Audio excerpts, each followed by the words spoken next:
इस कार्यक्रम के पुण्यार्जक हैं परम गुरु भक्त परिवार कोलकाता।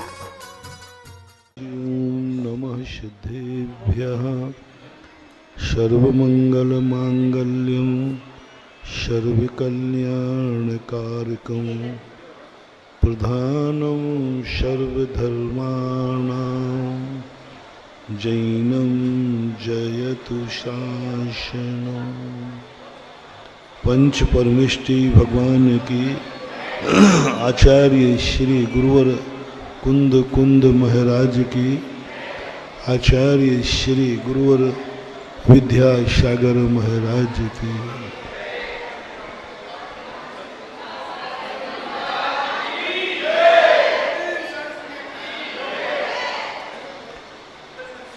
सारी दुनिया में जो कुछ भी है सब कुछ जानो, सब कुछ देखो, सब कुछ सुनो, सब कुछ बोलो, लेकिन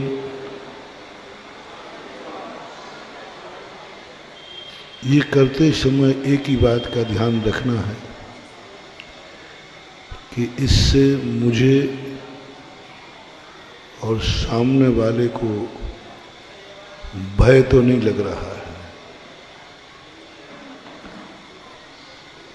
जब तुम किसी चीज को देखो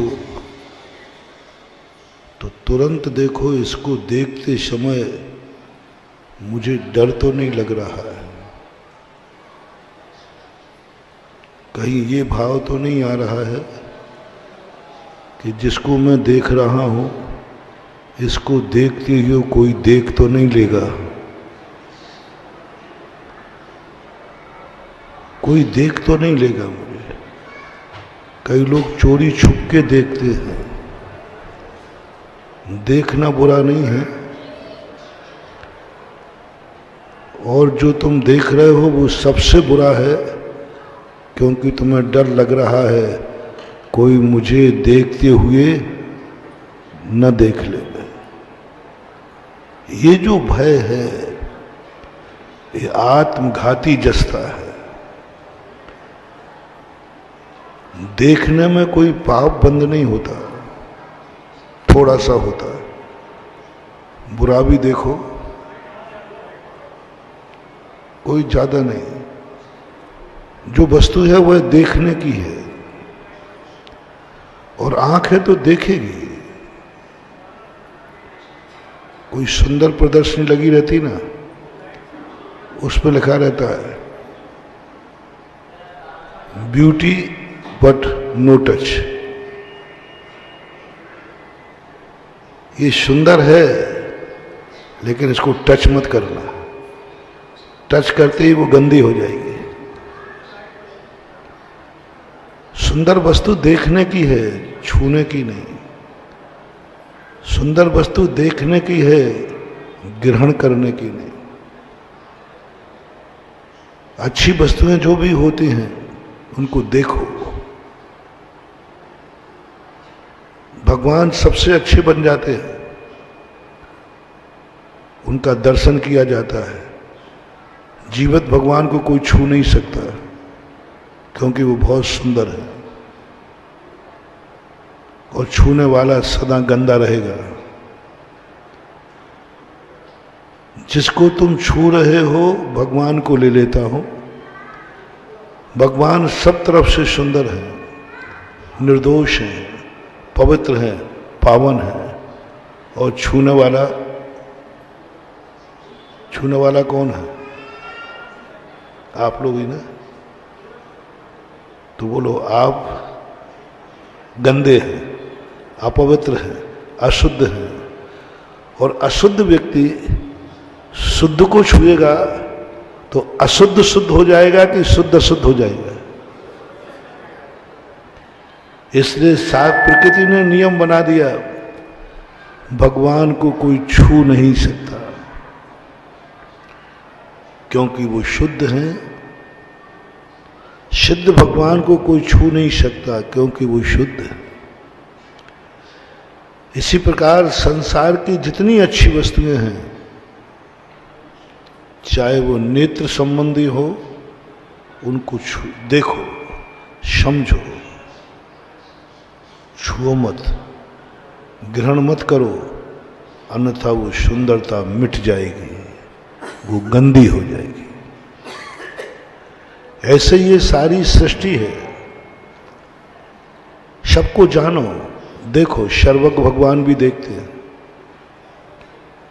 मुनि महाराज भी देखते हैं, लेकिन उसको ग्रहण नहीं करते, छूते नहीं हैं, देखते हैं। सबसे बड़ा पाप है। और चलो कोई बात नहीं, तुम्हें देखते समय उस चीज को तुम्हें देखने की छूट है जिसको देखते समय तुम्हें कोई डर नहीं लगे, कोई डर नहीं लगे, किसी का डर नहीं है। खुली आंख से देखो, कोई डरना नहीं। ये भाव नहीं आ जाए कि कोई देख लेगा तो क्या कहेगा, ये क्या देख रहा है। यदि ये भाव आ गया कि मैं इस चित्र को देखूंगा, इस वस्तु को देखूंगा, तो तुम्हें ये डर लग रहा है कि कोई देख लेगा तो वो कहे तुम और ये चीज देख रहे हो। बस यही सबसे बड़ा पाप है, भय। अभी अपन विगत दिनों से कह रहे हैं, वो दुख नहीं जिससे हम दुखी हैं। बीमारी से दुखी हो, किसी दुश्मन ने तुम्हें बुरा कर दिया, दुखी हो, तुम गरीबी से दुखी हो, घर में कोई मर गया उससे दुखी हो, ये दुख की कोई चर्चा नहीं। इससे दुखी तो सब होते हैं। पैर में कांटा लग गया तुम दुखी हो, सब होते हैं, महाराज भी होते हैं। हमें कांटा लगेगा तो सुख होगा कि दुख? दुख होगा, होना तो वो तो हो गई। कांटे का काम ही दुख देना, दुखी होना, कोई फर्क नहीं पड़ता। कांटा दुख रहा है, पैर में चुभ रहा है, महाराज भी कहेंगे बहुत दुख हो रहा है, दुखी है, कोई फर्क नहीं पड़ता, चलने दो। तुम गरीबी से दुखी हो, कोई फर्क नहीं पड़ता, दुखी बने रहो, क्योंकि गरीबी का दुख सबको होता है। जो तुम्हारे पास है उसका दुख मनाओ या सुख मनाओ, कोई फर्क नहीं पड़ता। जिन जिन बातों से तुम दुखी हो, उपलब्धि पे, अनुपलब्धि पे नहीं। अनिष्ट संयोग एक हमारी सैद्धांतिक भाषा में आता है, अनिष्ट संयोग, अनिष्ट नहीं, अनिष्ट संयोग। अनिष्ट अलग चीज है और अनिष्ट संयोग अलग चीज है। अनिष्ट में तो संसार में कितनी चीजें हैं जो हमारे हितकारी नहीं है, लेकिन उससे हमें कोई आर्त ध्यान नहीं हो रहा, क्योंकि उनका हमारा संयोग नहीं है। उस संयोग के लिए कितनी बड़ी बात जैनाचार्यों ने खोजा। छठे गुण स्थान तक मुनिराज भी अनिष्ट संयोग से दुखी हो सकते हैं और उनका भावलिंग बना रहेगा। अनिष्ट किसे कहते हैं? जो हम नहीं चाहते हैं वह हमारे जीवन में आ जाना। जो हम नहीं सोचना चाहते हैं वे विचार मन में आ जाना। जो हम नहीं देखना चाहते हैं वो देखने में आ जाना। जो हम नहीं सुनना चाहते हैं वो अशुभ वचन कानों में आ जाना। जो मैं नहीं बोलना चाहता हूँ वो मुंह से निकल जाना। जिस व्यक्ति को हम अपने जीवन में नहीं चाहते हैं वो मेरी जिंदगी में आ जाना। XYZ जो हम नहीं चाहते हैं वो तुम्हारी जिंदगी में आ गया, इससे तुम दुखी हो। घबराना नहीं, क्योंकि अनिष्ट आ गया, कांटा चुभ गया। अब कांटा चुभने से तुम दुखी हो, कोई बड़ी बात नहीं है। तुम्हारा सम्यक दर्शन नष्ट नहीं होगा, हमारा मुनिपद भी नष्ट नहीं होगा। हम कह सकते हैं मेरे पैर में कांटा लगा, बहुत दर्द हो रहा है, और तुम जब निकालोगे ना तो हम थोड़ा सा दर्द है, ये भी कह सकते भाई धीरे निकाल, भाई धीरे, तो भी हमारा मुनिपद सदोष नहीं होगा। कांटा चुभ रहा है, कांटे की वेदना है, सपोज कीजिए इतना चुभ गया कि आंख में आंसू भी आ गया। इतना ही नहीं, इतना जोर से चुभा कि चीख निकल गई, मर गए, बहुत कष्ट है। तो भी तुम मुनिराज को मत समझना, काहे के मुनिराज हैं, देखो रो रहे हैं, काहे के मुनिराज हैं, देखो चीख रहे हैं, काहे के मुनिराज हैं, देखो कह रहे भैया आओ मेरे पैर में बहुत कांटा लगा है, निकालो, बहुत तकलीफ है। इतना भी कह रहे हैं तो कोई बाधा नहीं है, मुनि प्रद अभी कहीं खंडित नहीं है, चीखने पर भी। क्योंकि कांटे का काम है दुख देना। अब ऊपर से हम कहें नहीं नहीं हमें कोई दुख नहीं है, देखो बेफालतू बातें मत करो, ये मायाचारी मत करो। जिनवाणी कहती है मायाचारी मत करो, दुख है तो दुख होगा, काहे को झूठ बोल रहे हो, हैकड़ी कर रहे हो। नहीं हम तो मुनिराज हैं, कुछ नहीं होता मुझे, कुछ नहीं होता, और जैसे छुआ तो कुछ नहीं होता, कुछ नहीं होता। बदमाशी मत करो। जैसे वो तुम लोग भोजन परोसने वाला आता ना, नहीं नहीं नहीं नहीं चाहिए, और भाव यही कि डाल दे भाई अभी तो खाना है। तो ऐसी बातें जिनवानी पकड़ लेती है, दुख होता है। तुम कभी ये मत समझना कि महाराज को कष्ट पर दुख नहीं होता। तुम ये मत समझना कि मैं केश लॉन्च करता हूं तो मुझे दुख होता ही नहीं। अरे भैया महाराज जी को तो दुख होते, दुख नहीं होता होगा तो फिर केश लॉन्च का मजा क्या है? मजा तो जब ही है कि कष्ट होवे, दुख होवे, तभी तो पता चलेगा कि तुम्हारा शरीर से कितना बराबर दुख होता है। एक एक चुटकी पकड़ के जब खींचते हैं, वो तो हम ही जानते हैं कैसा लगता है। और कैसा लगता है सोचना है तो तुम खुद अपने खींच के देख लो ना बाल, तुम्हारे पास भी तो बाल है। हाँ ऐसा हो कि मेरे पास ही बाल हो तो बात अलग है, तुम कुछ खींच के देखो बाल, कितना कष्ट होता है। उतना मुनिराज को भी होता है। एक अंश कम मत समझना। जितना तुम्हारे बाल खींचने पर तुम्हें कष्ट होता है उतना ही मुनिराज को होता है, उतना ही। एक पॉइंट कम मत करना, उतना ही होता है। तुम्हारे लिए उपवास करने में जितना कष्ट होता है मुनिराज को भी उतना ही कष्ट होता है। कोई अंतर मत समझना, 1% भी नहीं। उनका भी गला सूखेगा, उनको भी प्यास लगेगी, गर्मी पड़ेगी तो उतनी ही गर्मी महाराज को लगती है जितनी आपको लगती है। कोई ऐसा नहीं कि हमें गर्मी कम लगती हो आपको ज़्यादा, नहीं, बराबर लगती है। उतनी सर्दी लगती, उतनी गर्मी लगती। सड़क पर नंगे पैर चलते हैं, पैरों में जितना कंकड़ तुम्हें चुभता हो उतनी नहीं, कंकड़ बेचारा हमें दया कर, अरे बाबा जी है, बाबा जी कम चुभ रहा है, नहीं, वो तो चुभेगा, चुभेगा, कष्ट भी होगा। पूज्यवर शिव कोटि महाराज ने लिखा मुनिराज, सच्चे मुनिराज के लिए, कि वो अपनी वेदना दूसरे को कह सकते हैं और ये भी कह सकते हैं मुझे बहुत तकलीफ है, तुम्हारे पास कोई उपाय हो तो इसको दूर करो।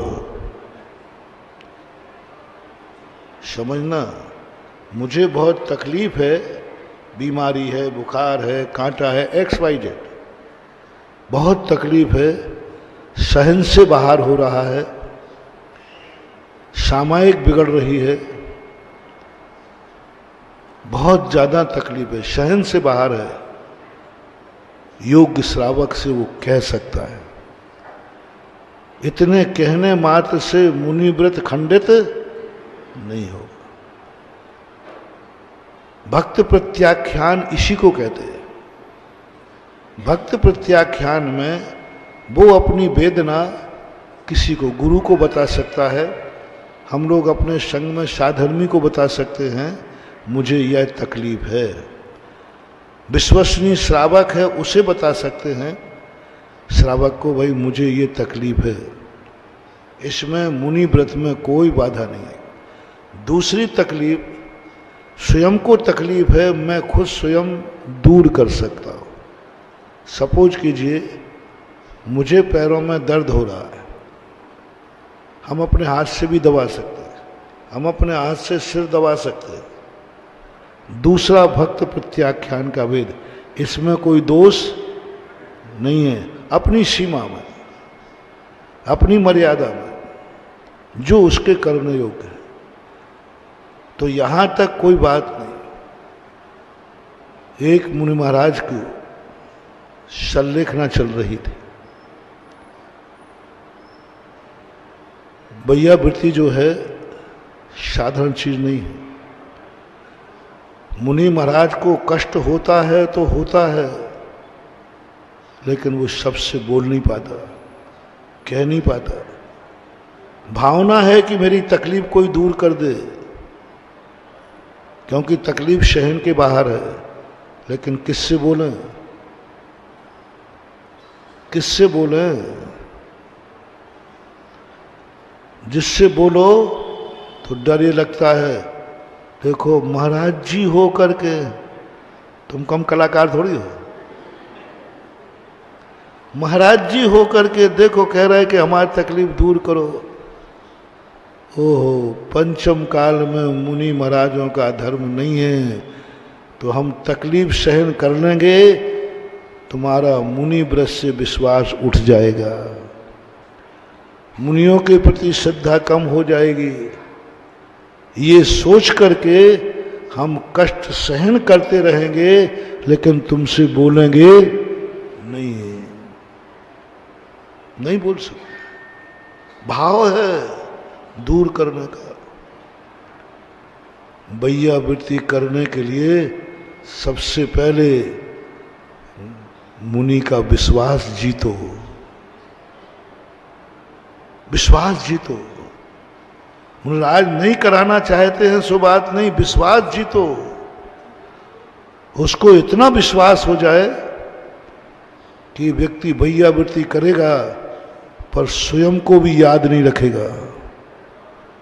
दूसरे क्षण तुम पूछोगे क्यों भैया महाराज जी क्या वैयावृत्ति की है? साहब मुझे पता नहीं, अभी तो कर गया, भाई कर रहा था तब तो ध्यान था, अब तो मैं भूल गया। भूल गया मैंने क्या किया महाराज को, मैंने क्या वैयावृत्ति, और की भी के नहीं मुझे पता ही नहीं है, मन से भूल गया। जब मुनिराज ये जान लेंगे कि ये व्यक्ति भूल सकता है, करने के बाद विश्वास चालू हो गया। उनको मालूम है ये करेगा तो पहले तो ये मन का इसका बिगड़ जाएगा, फिर दूसरों से कहेगा, फिर दूसरे महाराज आएंगे उनसे कहेगा एक महाराज आए थे, उन्होंने इतनी तकलीफ थी कि वे रो रहे थे तो हमने उनका कांटा निकाला। कलाकार हो तुम, विज्ञापन में तो कलाकार हो। और झांसी तो झांसी है ना, सभी ले लेना बाबू। नहीं करेगा कांटा, नहीं निकलवाएगा कांटा, कष्ट उठा लेगा, पूरी जिंदगी भर कष्ट उठा लेगा, लेकिन वो तुमसे कांटा नहीं निकलवाएगा, बताएगा भी नहीं, क्योंकि उसे मालूम है कि तुम क्या करोगे निकालने के बाद। दो संस्मरण तुम्हें सुनाता हूं। एक वैद्य जी थे, बुखार था, बहुत बुखार था। बुखार था तो ठीक करने का भावना तो था ही। वैद्य जी आए तो वो हाथ देगा, बोले महाराज जी हमने बहुत सारे वैद्यों की दवाई की है, आचार्य देशभूषण महाराज जी की भी की है, धर्म सागर महाराज के संग में भी की है, और सब में उन्होंने 10-25 नाम निकाल दिए और नवज देखता जा रहा है। और मैंने तुरंत कहा वैद्य जी मैं ठीक हूँ। बोले नहीं महाराज, नहीं नहीं मैं ठीक हूँ, वो गर्मी में थोड़ा उपवास किया ना गर्मी में, उसकी गर्मी नहीं, मैं ठीक हूं, मैंने समझ लिया 25 नाम गिनाए, 26 मेरा भी जोड़ेगा ये। 27 के बाद जाएगा तो किसको जोड़ेगा? मेरा भी नाम जोड़ देगा और मैं ठीक हो गया, बिल्कुल ठीक हो गया। मैं इतने अच्छे से बैठ गया उसके सामने, देखो मैं बिल्कुल ठीक हूं, और तकलीफ में बहुत था। अब बोलो साधु ने किस लिए भैयावृत्ति नहीं कराई? साधु खो दोगे तुम, साधु हाथ से चला जाएगा, साधु का मरण हो जाएगा तुम्हारी इस बुरी आदत के कारण। साधु कहते मरूं तो मर जाऊं, लेकिन बदनाम। अब देशभूषण महाराज जी कब हुए भैया बोलो? और तुमने आज भी उनकी बात खोल दी ना। 87 में समाधि होगी, बता दे। हाँ तो यहां भी आए, बता दे। तो ये अब बोलो, अब अपन ने ला दिया। नहीं महानुभाव, आज प्रसंग आया है तो कह दूं तुम लोगों से, भूल जाओ, भैयावृत्ति करके भूल जाओ। एक साधु के साथ जो तुमने सेवा की है, दूसरे साधु को बाईपास मत करो, रेफरेंस मत दो, अपनी इज्जत मत बनाओ। उसने तो सोचा था कि 25 का सुनाऊंगा तो महाराज का बहुत विश्वास हो जाएगा, परिणाम ये निकला कि वो आया हुआ वापस लौट गया मेरे। तुम समझते हो कि हम ऐसा सुनाने से महाराज का विश्वास जीत लेंगे? नहीं। इस तकलीफ को, ये मेरे आंसू देख करके इसका मन कैसा होगा? इसका मन श्रद्धा से और बढ़ेगा कि इसकी श्रद्धा कमजोर होगी? महाराज होकर रो रहे हैं, महाराज होकर तड़प रहे हैं, महाराज होकर कह रहे हैं मेरा कांटा निकाल दो, बहुत तकलीफ है, मुझे बुखार है तो दवाई लाओ, दवाई दे दो। और ये कहते ही इसका परिणाम कैसा होगा? यदि इसका परिणाम में श्रद्धा में कमी आएगी, साधु चुप होकर के आराम से कष्टों को सहन करेगा, क्योंकि वो नहीं चाहता है कि मेरे कष्ट के कारण से सामने वाले की श्रद्धा में कमी आए। हम लोग श्रद्धा बढ़ाने का प्रयास करते हैं आपकी या घटाने की? और आपसे मैंने भैयावृत्ति करा ली तो श्रद्धा घट जाएगी। हम लोग कभी पंडितों से भैयावृत्ति नहीं कराते, आप देखना। पंडितों से कभी आज तक कोई पंडित किसी साधु का विश्वास नहीं जीत पाया।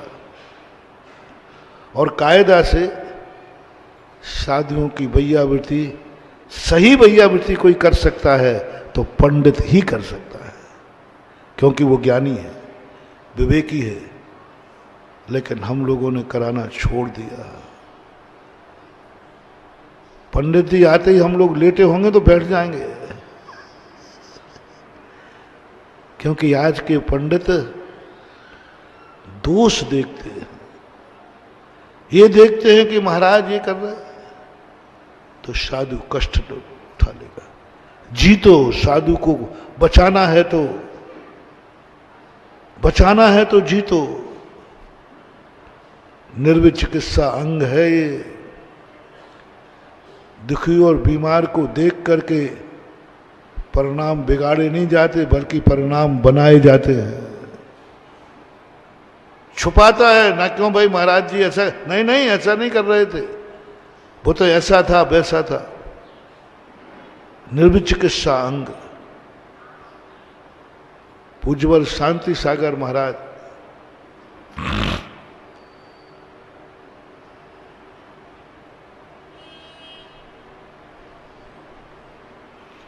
शम्मेश शिखर की यात्रा कर रहे थे। रास्ते में एक महाराज समाधि से च्युत हो गए। समाधि में थे, समाधि ले रखी थी, लेकिन वो च्युत गया। मुझे नहीं करना, तुम लोग मुझे मार रहे हो, खाने नहीं दे रहा, मुझे खाने लाओ, मुझे पीने लाओ। मुझे नहीं चाहिए मुनिव्रत, पीछे फेंक दी उन्होंने। समाधि का समय था। अब ऐसी दशा में आप होते तो क्या करते? झूठ मत बोलना। झांसी में पेपर तो बहुत ही है, हेडलाइन में होता महाराज समाधि से भ्रष्ट, जो लिखते वो मैं नहीं बोल पाऊंगा। नहीं ठीक है, हम एक की बात नहीं कर रहा हूं। आज की इस दुनिया की नीति क्या है? गिरे को देखकर उठाने की या गिरे को देखकर हंसी उड़ाने का? आज का युग बताओ। गिरे को देखकर उठाने का भाव करते हैं कि गिरे को देखकर उठाने का भाव करते हैं?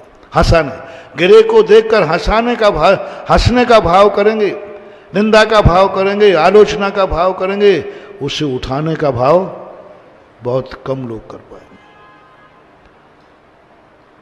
अब उस समय कोई पंडित खड़ा हो तो अरे भैया वो तो भ्रष्ट हो गया, कपड़े पहना, काय को रखे यहाँ पे। जितने पंडित गए, वो पंडित भी थे वहां, सब ने भ्रष्ट कह दिया। सब ने कहा अब कुछ नहीं रहा भैया, वो तो भ्रष्ट हो गया, पानी मांग रहा है, पिछी फेंक दी, अब काय का मुनि रहा वो, खाने पीने मांग रहा। सब ने, गांव में पूरे सब लोगों ने भ्रष्ट कह दिया और कपड़े पहनाने की, घर भेजने की तैयारी हो गई। पूज्यवर शांति सागर महाराज, ओहो, यहीं थे, बिहार कर रहे थे। उनको पता चला महाराज जी एक समाधि भ्रष्ट हो गया है, ऐसा ऐसा। बोले अभी कपड़े पहनाए तो नहीं? बोले तैयारी है। तो उन्होंने कहा रुको रुको, रोक दो, जैसी स्थिति में मैं आ रहा हूं।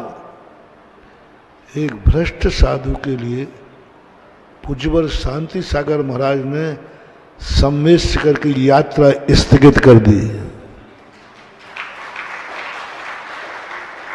अरे इतना बड़ा त्याग, सम्मेद शिखर क्षेत्र, और एक भ्रष्ट साधु के लिए यात्रा छोड़ दी। बोले नहीं, यात्रा नहीं होगी तो नहीं होगी, हमारा सम्मेद शिखर वही साधु है, सम्मेद शिखर से भी ज्यादा। सब बता दिया था उसने, सबको मना कहा नहीं, मेरा साधु भ्रष्ट नहीं हो सकता, मेरा साधु कभी भोजन पानी नहीं मांग सकता, मेरा साधु कभी पीछे नहीं फेंक सकता, नहीं हो सकता। मेरा यानी दिगंबर जन, उनके शंका नहीं था। बोले महाराज हम लोग आंखों से देख के आ रहे हैं। बोले तुम्हारी आंखें झूठी हो सकती हैं।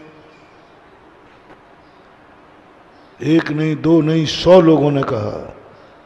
बोले पूरा संसार कहो तो भी नहीं मानूंगा मैं,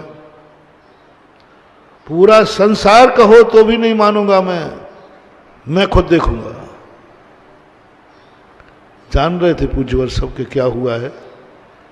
एक व्यक्ति झूठ बोल सकता है, 100 तो नहीं बोलेंगे। वहां पहुंचते ही दूर से चिल्लाने लगे, महाराज अभाग्य मेरे, कहाँ हैं वो मुनिराज जिन्होंने समाधि ले रखी है। ओहो, मैंने जन्म जन्म के पुण्य किए हैं, आज मैं समाधिस्थ मुनि को देख रहा हूं। नमोस्तु महाराज, नमोस्तु महाराज, नमोस्तु महाराज। और हाथ में पिछी लेकर, हाथ जोड़कर उस कमरे में पहुंचे। वो मुनिराज कहते हैं, चारद चक्रवर्ती शांति सागर आचार्य महाराज मुझ जैसे भ्रष्ट को क्या कर रहे हैं? चारद चक्रवर्ती भ्रष्ट कर, मुझ जैसे भ्रष्ट को, मुझ जैसे पापी को। वो घबरा गया, चरणों में गिर गया। महाराज जी मैं पापी हूं, भ्रष्ट हूं। नहीं नहीं, तू तो राजा बेटा है। मुनि महाराज कहाँ भ्रष्ट हो गया? तू भ्रष्ट नहीं हो सकता, तूने ये गलती नहीं की, वो तो थोड़ी सी गर्मी चढ़ गई थी, उस कारण से ऐसा हुआ। तूने नहीं किया, वो तो गर्मी चढ़ गई थी थोड़ी, वो गर्मी के कारण हुआ। डॉक्टर बनो, डॉक्टर। सन्निपात का मरीज जब डॉक्टर के पास जाता है तो डॉक्टर देखता है, वो लात मारता है जम के। डॉक्टर गुस्सा नहीं करता, सीधा रुमाल उठाता है। जब ठीक हो जाना तब वो सन्नीपात का मरीज कहता है, डॉक्टर साहब ये लोग कह रहे हैं हमने आपको लाते मारी है। बोले तुझे याद है? बोले नहीं मुझे याद नहीं, ये लोग कह रहे हैं मुझे क्षमा करना। बोले चिंता मत कर बेटा, मैं डॉक्टर हूँ। जिसने लाते मारी थी ना उसको मैंने इतने लंबे लंबे इंजेक्शन लगा करके भगा दिया। लातें किसने चलाई थी? तूने चलाई थी क्या? तूने चलाई थी तो अब क्यों नहीं चला रहा है? अब भी तू ही है ना। तूने यदि लात मारी थी तो अब क्यों नहीं मार रहा है? उस समय लात मारने वाला तू नहीं था, बीमारी थी। क्या था? वो सन्नीपात की बीमारी थी। और जो मुझे लात मार दे उसको मैं छोड़ दूंगा। मैंने तो इंजेक्शन लगा लगा करके उसको ऐसे भगाया, बेटा चिंता मत करना, अब वो लौट के द्वारा नहीं आएगा। तू तो कल भी वही था, आज भी वही है। कौन बन सकता है डॉक्टर जो मरीज की लात खाने के बाद भी उसको बुरा? यदि वो लात नहीं मारता होता तो डॉक्टर को पूछता कौन? डॉक्टर की रोजी रोटी किस पे चल रही है कि वो मरीज लाते मारता है? और नहीं मारता होता तो समझदार डॉक्टर कहता नहीं, ऐसे ही होते। पूज्यवर शांति सागर महाराज सब जान रहे थे, मन में विकल्प ही नहीं आया। ऊपर से नहीं कर रहे थे मायाचारी, नहीं नहीं तूने गलती नहीं की है, तू काम वो गर्मी बढ़ गई थी ना, थोड़ा सा आहार में कोई गर्म चीज चल गई होगी और या कोई चीज नहीं चल पाई होगी तो इसलिए गर्मी बढ़ गई। और वो रोने की जो धारा बहाई उसने, महाराज मैं भ्रष्ट हो चुका हूं, मैं भोजन पानी मांगा है मैंने, पिछी मैंने फेंकी है। बोले नहीं तू फेंक ही नहीं सकता, तू फेंकता तो मेरे चरणों में क्यों पड़ा होता?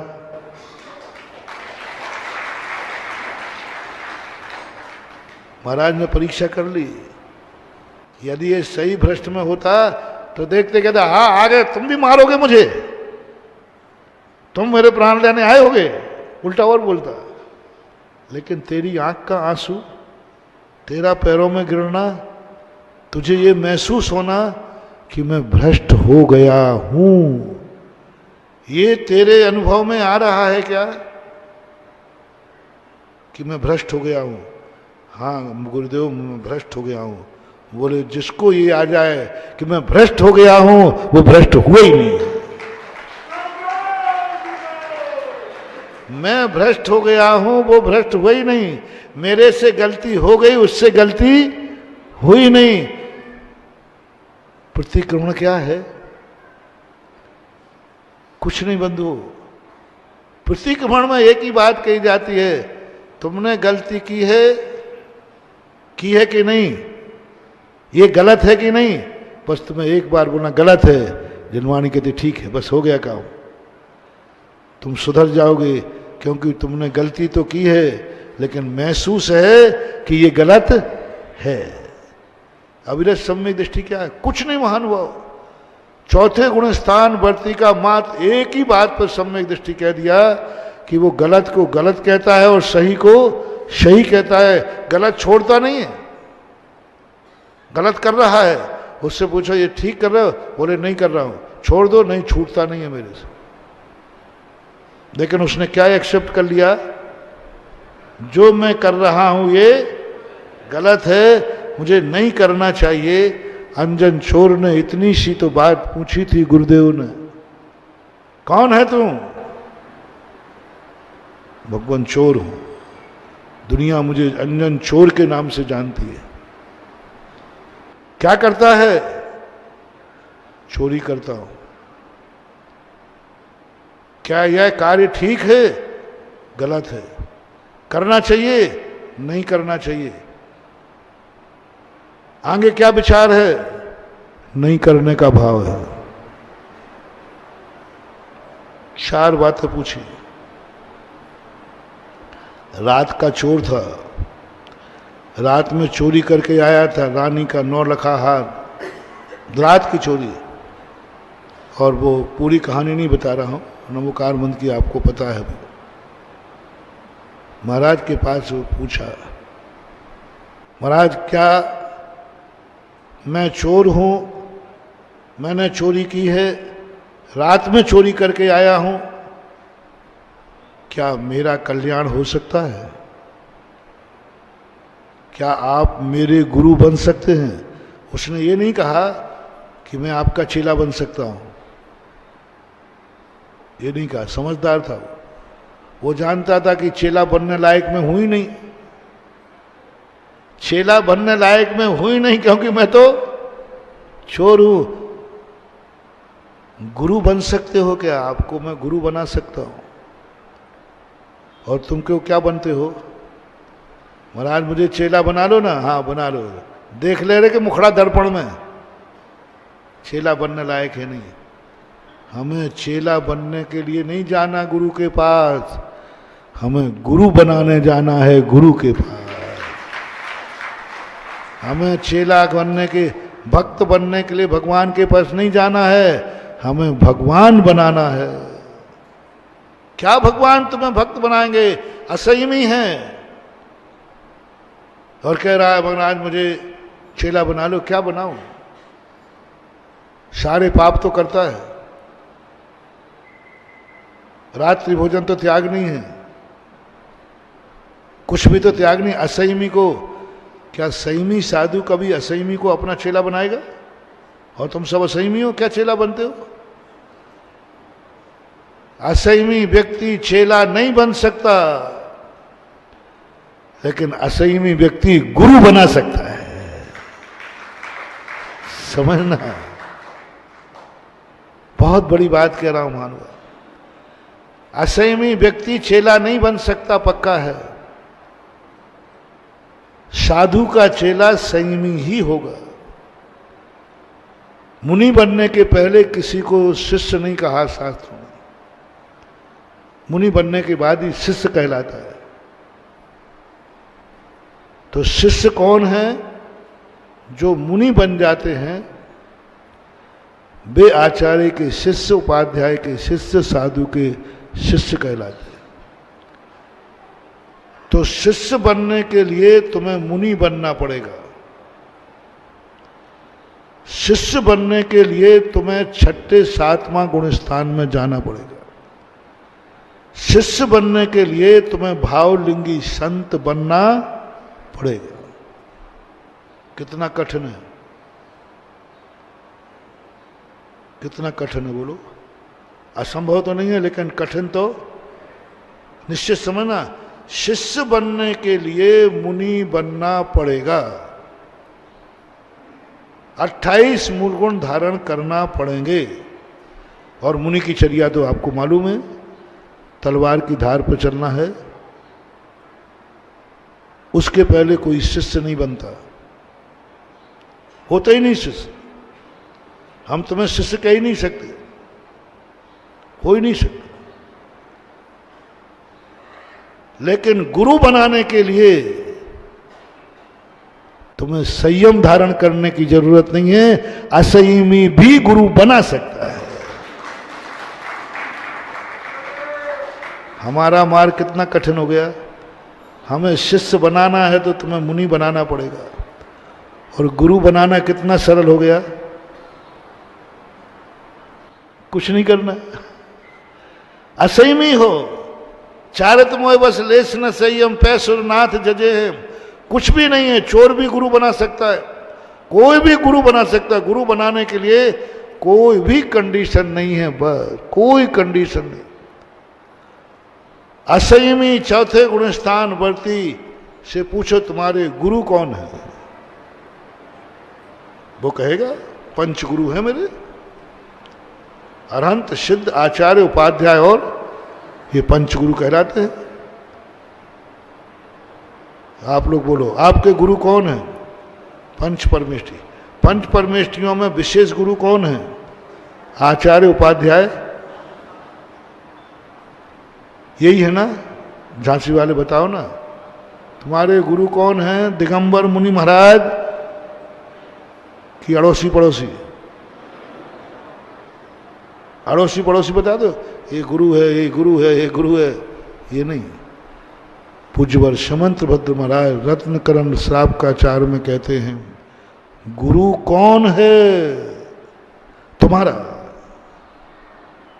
मेरा नहीं पूछ रहा हूं, तुम्हारा गुरु। तुम सब पापों से युक्त हो, हिंसा, झूठ, चोरी, कुशल, परिग्रह सब करते हो तुम। कोई बात नहीं, तुम्हारा गुरु कौन है? समंतभद्र महाराज रत्नगण श्राप का चार में कहते तुम्हारा गुरु कौन है? बोलो गुरु कौन है? विषयाशा वशाती तो नरारंभो परिग्रह ज्ञान ध्यान तपो रक्ता तपस्वी सा सपसते। दिगंबर, आपकी भाषा में बोला, दिगंबर जैन मुनि ही मेरा गुरु है। ओके, पक्का करूं? डन करूं? लॉक कर दूं? वो कहते ना, सबकी राय क्या? लॉक करूं? दिगंबर जैन मुनि ही आपका गुरु है। जिनका नहीं हो वो हाथ उठा दे। जैनियों से पूछ रहा हूं, आप लोगों का भी बोलो ना। दिगंबर जैन मुनि ही मेरा गुरु है। जिसने नहीं बोला होगा ध्यान रखना, बोलो, मेरा गुरु दिगंबर जैन गुरु मुनि महाराज हैं। पक्का लॉक करता हूं। जब आप मुनि को दिगंबर मुनि मान सकते हो, गुरु मान सकते हो, तो महाराज आप और बता दो, आपका चेला कौन है? आप बोलो, आप महाराज बोलो।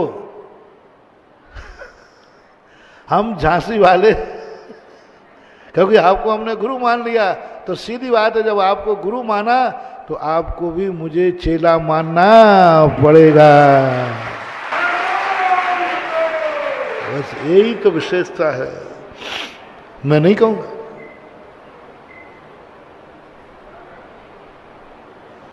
मैं तो नहीं कहूंगा कि झांसी वाले मेरे चेले। महाराज देखो, कह दो सीधा, अन्यथा यदि आपने चेला नहीं माना तो हम भी आपको गुरु नहीं मानेंगे, तो मत मानो। लेकिन मैं तो तुम्हें चेला नहीं मानूंगा। बोलो बोलो, बोल सको तो, हिम्मत हो तो बोलो। मैं तो चेला ना थे तुम, ना हो और ना मानूंगा ही नहीं, क्योंकि मैं तो नहीं मानूंगा। मुनि दीक्षा जब तक नहीं लोगे तब तक तो मैं चेला नहीं मानूंगा। तो फिर तुम्हारी पग, महाराज मैं भी जब ही गुरु मानूंगा दिगंबर मुनि को जब मैं मुनि बन जाऊंगा। अभी से कट्टी, तुम मेरे गुरु नहीं हो, मैं तुम्हारा। मूर्खता मत कर देना बेटा। सुनो सुनो, एक छोकरा था, उसने कहा महाराज पापा आप ही मेरे पापा हैं, आप ही मेरे पापा हैं। बात सही है कि गलत है? बोलो, बाप एक ही होता है कि दो? तुम लोग कितने हैं? जोर से बोलो, पूछने में कोई आपत्ति नहीं है। एक ही होता, बैलेट तो यही है। सही है ना ये? तो अब बेटे ने कहा पापा से, पापा आप ही बताओ, मेरा बाप तो एक ही है, आपके बेटा कितने हैं? आप भी बोलो कि मेरा बेटा भी एक ही है, और उसके 4 बेटे थे। अब बेटे ने जिद पकड़ ली, जब मैं ही लगा रहा हूं तो आप लगाओ, क्योंकि वो झांसी का था। उसने कहा जब मैंने कहा कि मेरा बाप एक ही है, तो पापा आज से आप भी कोई पूछेगा कि आपके बेटे कितने हैं, तो आप भी कहोगे मेरा एक ही बेटा है। अब इस समस्या को सुलझाओ आप लोग। इस समय, और उसके 4 बेटे, बेटे ने जिद कर ली। मैंने पहले ही कहा था बाल हट खतरनाक होती है। अब वो कहता आप कहो कि बेटा मेरा एक ही बेटा है और 4 बेटे हैं, और एक बेटे ने जिद कर ली, जब मेरे पापा एक हो सकते हैं तो आप मेरे बेटे मेरे एक क्यों नहीं कह सकते? बोलो, इसका समझौता करो। संभव है? 4 बेटे कैसे कह दे वो? तो कहता बेटा ये तो नहीं हो सकेगा, ये तो नहीं हो सकेगा, मेरे 4 बेटे। तो पापा ध्यान रख लेना, मैं भी, यदि आपके 4 बेटे, आपसे किसी ने पूछा आपके कितने बेटे हैं, बोले मेरे 4 बेटे हैं, तो ध्यान रखना आज से मेरे से पूछेगा कोई कि तेरे कितने बाप हैं, तो मैं कह दूंगा 4 बाप हैं। दोनों में कितना अंतर है? बोलो भाई बोलो। बाप एक पिता अपने 4 बेटे बोल सकता है कि नहीं? कोई ऐतराज, कोई गलत? लेकिन एक बेटा उसकी नकल करे कहे कि नहीं मेरे बाप भी 4 थे, तो नाजायज है कि नहीं? तुम कहीं इन्हीं बेटों में मत आ जाना। इसलिए मैं तो यही कहूंगा, झांसी का कोई भी श्रावक मेरा चेला नहीं। महाराज तो फिर मैं भी कहूंगा, झांसी वालों का कोई गुरु नहीं। तो तुम उसी बेटे में जाओगे बेटा। तुम्हें तो क्या कहना है, गुरु महाराज हमें चेला बनावे या ना बनावे, मेरा गुरु तो पक्का है।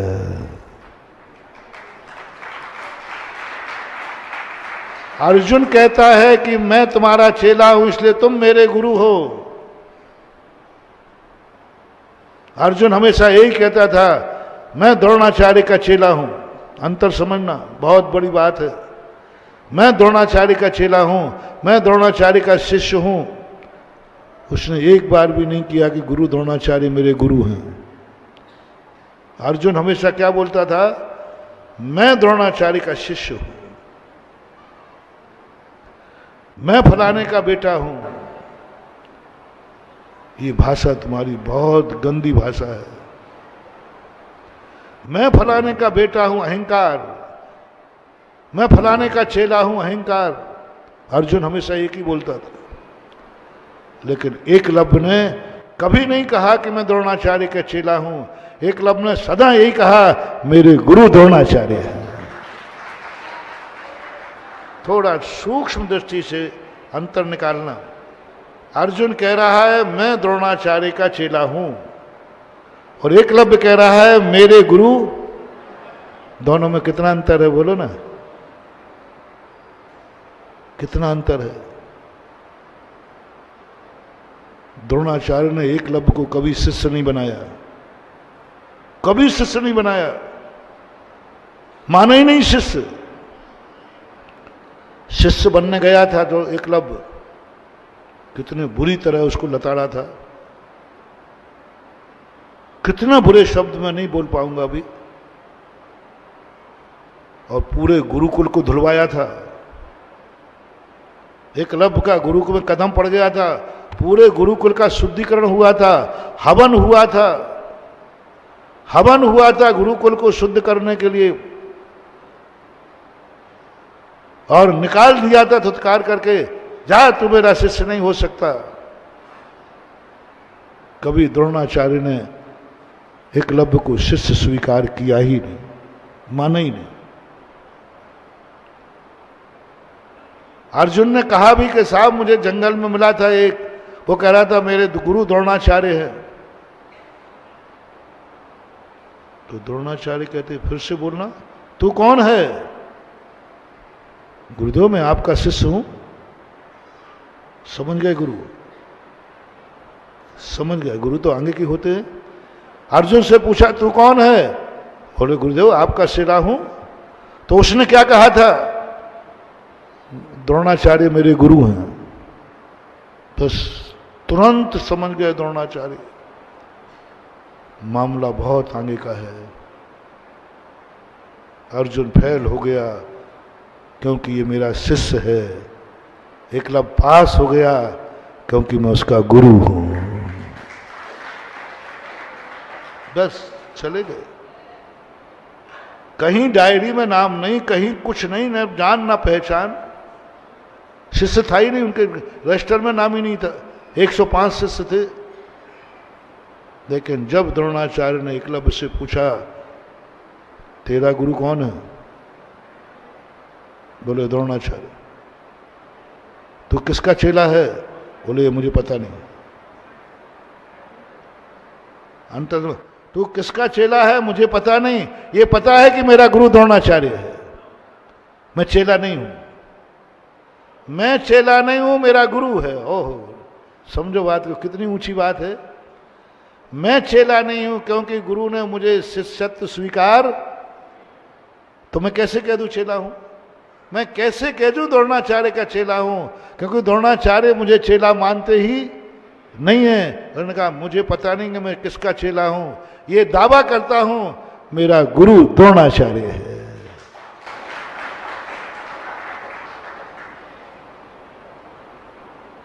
जो गुरु का चेला बनता है उसकी शक्ति, और जो चेला न बन के गुरु बनाता है उसकी शक्ति, बोलो दोनों में कौन जीता? अर्जुन या एकलव्य? एकलव्य जीत गया। गुरु ने कुछ सहारा नहीं दिया, आशीर्वाद नहीं दिया, पढ़ाया नहीं, लिखाया नहीं, फिर भी वो विद्या सीख गया। उससे बोलता है माटी का, बोले कहाँ है तेरे गुरु? वो एक टीले पे ले गया, बोले ये मुर्गी, ये तो माटी का है। अर्जुन से कहा ये तो माटी का है। एकलव्य कहता मैं तेरी जीभ काट लूंगा, मेरे गुरु को माटी का कहा था, जीभ काट लूंगा तेरा।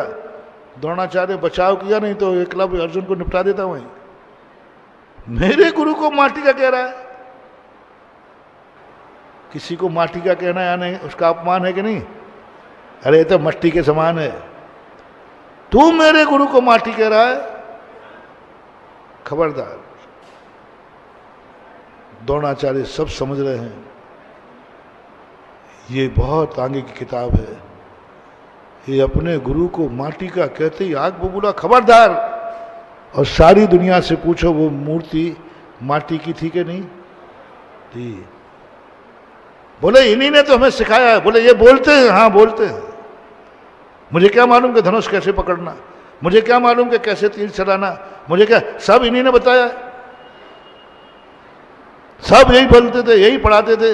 1-1 घंटे हमारा पीरियड लगता था।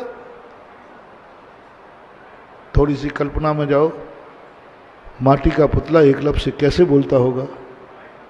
और दूसरा तो उसको कोई दूसरा सिखाने वाला तो उसके पास था नहीं, सब किससे सीखा था? और वो था क्या? माटी का पुतला। क्या मार, सब कुछ सीख गया। जिस पर गुरु कृपा थी, जिस पर गुरु का आशीर्वाद था, जिसको गुरु ने गोदी में रखे पढ़ाया, सारा ज्ञान दिया, वो फेल हो गया। और जिसको गुरुकुल से निकाल दिया वो पास हो गया, और ऐसा पास हुआ आज तक अमर हो गया। अमर हो गया। आज अर्जुन ने लांछन लगा दिया द्रोणाचार्य पर। जब जंगल में एकलव्य मिला तो दोनों की विद्याएं एक साथ थी। तो अर्जुन कहता है तेरे पास विद्या कहां से आई? बोले मेरे गुरु द्रोणाचार्य हैं, उन्होंने मुझे विद्या सिखाई है। अर्जुन तो फनफना गया। तुरंत आश्रम में कहता है गुरुदेव आपने झूठ बोलते हो, आप झूठ बोलते हो, आप मायाचारी करते हो। 1 नंबर में मुझे पढ़ाते हो और ट्यूशन में किसी दूसरे को पढ़ाते हो। आजकल चलता है ना ट्यूशन, कोचिंग। आपने क्या कहा था कि हे अर्जुन, ये जो ब्रह्म विद्या है मैंने तेरे अलावा किसी को ना दी है और ना दूंगा। तेरे को ही ब्रह्म विद्या देता हूं। और मैं अपनी आंखों से देख के आया हूं कि ब्रह्म विद्या उसके पास भी है, उसके पास भी ब्रह्म विद्या है। ये कहां से आई, कैसे आई? और आपके अलावा दुनिया में कोई गुरु नहीं है जिसके पास ये विद्या है, एक ही के पास है। तो गुरु जी क्यों झूठ बोले था? द्रोणाचार्य कहते, अर्जुन तुम्हारा लांछन मिथ्या है, मैंने किसी को ब्रह्म विद्या दी नहीं, और यह भी पक्का है मेरे से ज्यादा कोई जानता नहीं। चलिए, वो ले गए। आज आपका समय थोड़ा दूसरा है, इसको यहीं विराम करता हूं। आज का विषय बहुत मार्मिक है। और कहाँ से शुरू था? अपनी बैयावृत्ति से। अभी शांति सागर महाराज बीच में हैं, द्रोणाचार्य निकल चुके हैं।